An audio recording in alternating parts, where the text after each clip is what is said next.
Hello everybody, this is Leo from the Monkeys Making Misplace channel. Today I'm bringing you the Tamayura deck profile for post set 11.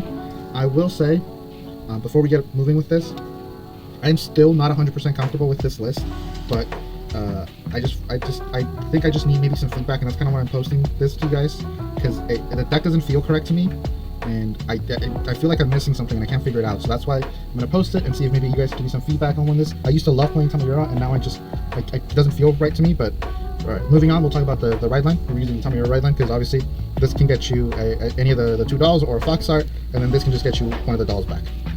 Tamayura, the original Tamayura, lets you superior call one of each Raomi or Rearme from Soul to rear, or you can call another random card to rear. So pretty cool card. That's why I loved her, honestly. Then moving along, we have 4 copies of the new Will-o-wisp Daybreak Tamayura. When she is placed by running from the original Tamayura, you can search your deck for an order, your deck or drop for an order card without Regalis piece, reveal it, put it into your hand, and if you search your deck, you shuffle, and then you activate Persona Red. This can get you Broken Toys. It can get you the one other order we play in this deck, which is the Blitz order. So it can get you either one of those, so it's pretty good. Then it also, when it attacks, it binds the original Tamayura from Soul, and then you can call one Raomi and one Rearme from Soul, and they both get +5. And then at the end of the turn, you ride the old Tamayura on top of this. Then we move on to the dolls. Very obviously so, we play 4 copies of Rearme and 4 copies of Raomi. Rearme can remove stuff by putting it into Soul, and Raomi can draw you a card, and then whenever you use them to guard, they will go into Soul. So very good cards. You want to play them at 4. They're your main attackers. Then we play 2 copies of Fleeting Shine the Light's Life. This is a Blitz order that essentially negates your opponent's Persona Ride. For a Soul Blast 2, you can give your Vanguard the ability to say all of your opponent's front row get -10 until end of turn. Sorry, Blair's bad there. I really like this card, so that's why it's in here. One more grade 2 that I play is Spear Knight of Scales, Lim Civilt. He says whenever he is retired from Rearguard or Guardian Circle, if your Vanguard is Glitter, you can put it into Soul. This just gives you some extra Soul to use things like, the Blitz and some of the dolls to draw cards. Honestly, this is one of the flex spots that I'm not sure if I'm super convinced about playing, but for right now, it is pretty cool to be able to just throw it out and it goes into Soul, or call it out, and even if it gets removed, you'll be fine.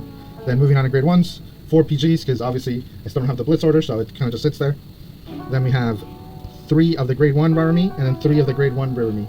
These allow you to put whatever they boosted into Soul, as long as your Vanguard is Tamayura, and then when they're put from Soul into drop, during your turn, you can counterblast one to call them in the same row, or in the same column as a unit with the opposite name, right? So you have to have a Raomi in front of a Rearme, or vice versa, right?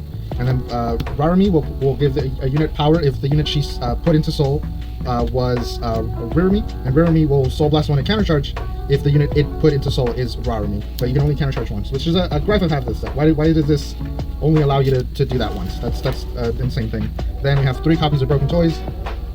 Not a huge fan of this card. Again, I think this is another point of contention for me, where I could see myself maybe playing just a 1 or maybe 2, but I can't get a good grasp of what I want this deck to look like. Unlike some of the other glitter decks, this one has been a little bit more of a struggle for me to build. Then we go into triggers.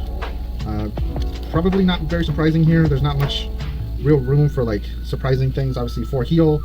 I play 7 crit, and then I play 4 front, and then the OT. You could probably play some more fronts if you really wanted to, but I like the crit value that this deck can put out. But yeah, please, if you have any feedback for this deck, please let me know. I want to upgrade it more. There is that grade 2 Stealth Dragon promo that I really liked in this deck, but I wasn't able to get my hands on a full set, so I didn't want to just put 1 copy in there. But please, I will be looking for any support I can get on the deck. Thank you. This has been Leo.